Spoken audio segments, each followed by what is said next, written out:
নমস্কাৰ। ৰাইজৰ দলে কিয় মিত্ৰতা বিচাৰি আছে? ৰাইজৰ দলে কিয় বাৰে বাৰে মিত্ৰতাৰ কথাবোৰ কৈ আছে? কংগ্ৰেছে বাৰে বাৰে মিত্ৰতাৰ পৰা আঁতৰি থাকিব খোজাৰ পিছতো ৰাইজৰ দলে কংগ্ৰেছক একত্ৰিত হ'বৰ কাৰণে মিত্ৰতা কৰিবৰ কাৰণে ২৬ৰ বিধানসভা নিৰ্বাচন একেলগে খেলিবৰ কাৰণে কিয় বাৰে বাৰে প্ৰেছাৰাইজ কৰি আছে? এই সন্দৰ্ভত আজি ধেমাজিত ৰাইজৰ দলৰ সভাপতি অখিল গগৈ ডাঙৰীয়াই প্ৰতিক্ৰিয়া ব্যক্ত কৰিছে আৰু তেখেতে গৌৰৱ গগৈ ডাঙৰীয়াক প্ৰত্যুত্তৰ দি কৈছে যে আমি মিত্ৰতা বিচাৰো, মিত্ৰতা বিচৰাটো আমাৰ দুৰ্বলতা নহয়। আমি মিত্ৰতা যদি কৰো তেতিয়াহ'লে হয়তো আমি ভবাতকৈ কেইখনমান আসন কমকে পাম, কিন্তু আমি দলৰ স্বাৰ্থত নহয়, আমি জনতাৰ স্বাৰ্থত, দেশৰ স্বাৰ্থত, আমাৰ জাতিৰ স্বাৰ্থত, অসমৰ স্বাৰ্থত আমি মিত্ৰতা বিচাৰো। আজি যি ধৰণে অসমত অপশাসন চলি আছে, এই অপশাসনৰ পৰা মুক্তি বিচাৰি আমি মিত্ৰতা বিচাৰো। হয়, এই সন্দৰ্ভত অখিল গগৈ ডাঙৰীয়াই কি প্ৰতিক্ৰিয়া ব্যক্ত কৰিছে আপোনালোকক আমি শুনাই ল'ব খুজিছো। মানে মই গৌৰৱ গগৈ ডাঙৰীয়া আৰু কংগ্ৰেছ দলৰ সকলো নেতৃস্থানীয় ৰাইজক, নেতৃস্থানীয় নেতাসকলক সকলোকে বিনম্ৰভাৱে এটা কথা কওঁ যে ৰাইজৰ দলে যে এলায়েন্স বিচাৰিছে এইটো ৰাইজৰ দলৰ স্বাৰ্থত নহয়। ৰাইজৰ দলে অকলশৰীয়াকৈ খেলিলে যেটা চিটত জিকিব, এলায়েন্স খেলিলে কিজানি তাতকে কম চিটতহে জিকিব। এইটো জাতীয় স্বাৰ্থত, এইটো দেশৰ স্বাৰ্থত, এইটো জনগণৰ স্বাৰ্থত মই এই এলায়েন্সটো আমাৰ ৰাইজৰ দলে বিচাৰি আছো।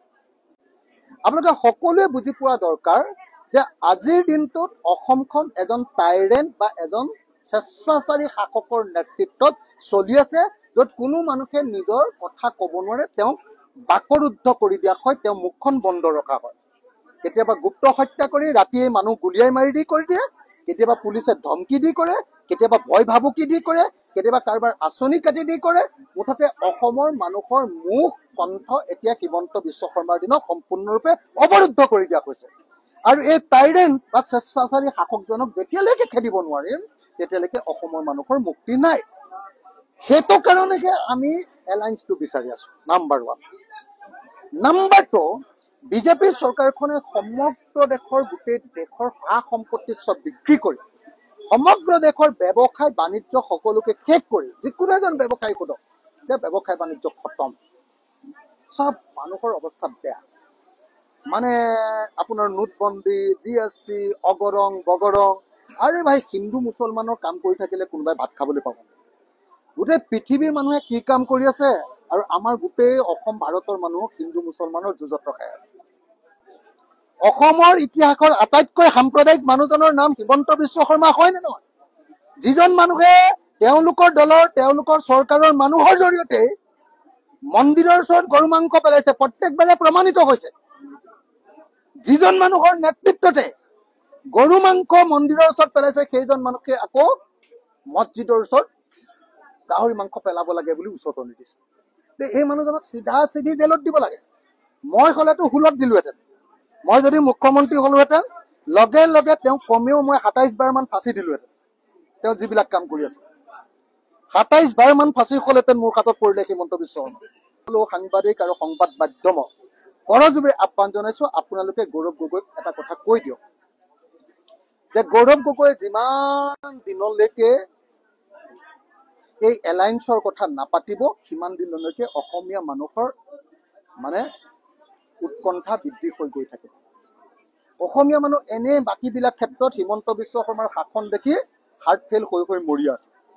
গৌৰৱ গগৈ যদি এনেকে টানি টানি টানি টানি লৈ যায় আৰু বিৰোধী দলবিলাকৰ লগত যদি কোনোদিন আলোচনাও নকৰে, এটা ফোনো নকৰে, অকল ডিপ্লমেটিক কথা কৈ থাকি অকল দলৰ স্বাৰ্থ পূৰণ কৰাৰ কথা কয়।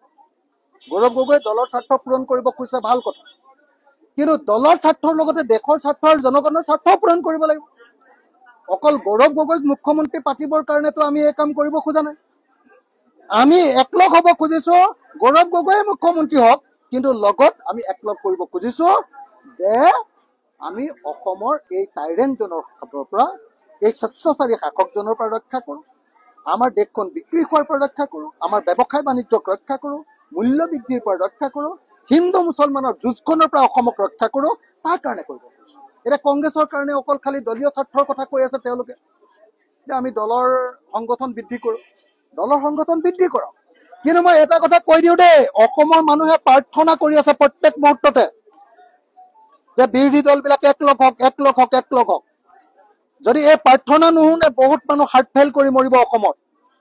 যদি আকৌ বিজেপি চৰকাৰ ৰাখে কোনো গণতান্ত্ৰিক মানুহ ইয়াত জীয়াই থকাটো সম্ভৱ নহ'ব।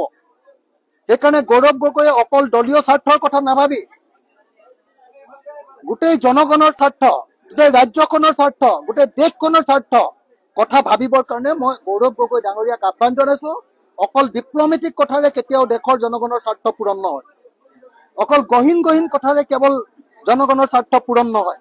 আমি সঁচা কথালৈ আহিব লাগিব, প্ৰেক্টিকেল ফিল্ডলৈ আহিব লাগিব, সঁচা আন্তৰিকতাৰে বুজাবুজি কৰিব লাগিব, সঁচা আন্তৰিকতাৰে এৰাধৰাৰে আমি আগবাঢ়ি যাব লাগিব আৰু এনেকৈ আগবাঢ়ি গৈ আমি আমাৰ জাতিটোক বচাব লাগিব। সেইকাৰণে মই গৌৰৱ গগৈ ডাঙৰীয়াক, বাকী এনে আমি ইজনে সিজনে হিন্দীত যিটো কয় আৰু কি বুলি কয়, বকবাজ কৰি নাথাকি, মানে বকবাজ কৰি নাথাকি এনে ইটো সিটো কথা আল্টু ফাল্টু কথা পাতি নাথাকি আমি সকলোৱে একলগ হ'বৰ কাৰণে আগবাঢ়ি আহিবৰ কাৰণে আহ্বান জনাইছো। আপোনালোকে শুনিলে যে ৰাইজৰ দলৰ সভাপতিগৰাকীয়ে প্ৰতিক্ৰিয়া ব্যক্ত কৰিছে, বাৰে বাৰে মিত্ৰতাৰ কথাবোৰ কৈছে আৰু মিত্ৰতাৰ কাৰণে কংগ্ৰেছ দলক আহ্বান জনাইছে। জনতাৰ স্বাৰ্থত, দেশৰ স্বাৰ্থত, অসমৰ স্বাৰ্থত, জাতিৰ স্বাৰ্থত অখিল গগৈ ডাঙৰীয়াই মিত্ৰতা পোষকতা কৰিছে। আৰু আপোনালোকৰ দৃষ্টিভংগী, আপোনালোকৰ মতামতসমূহ জনাওক। আপোনালোকে সঁচাকৈ মিত্ৰতা বিচাৰেনে? যদি মিত্ৰতা হয়, ২৬ত বিৰোধী ঐক্যবদ্ধ চৰকাৰ হোৱাটো নিশ্চিত।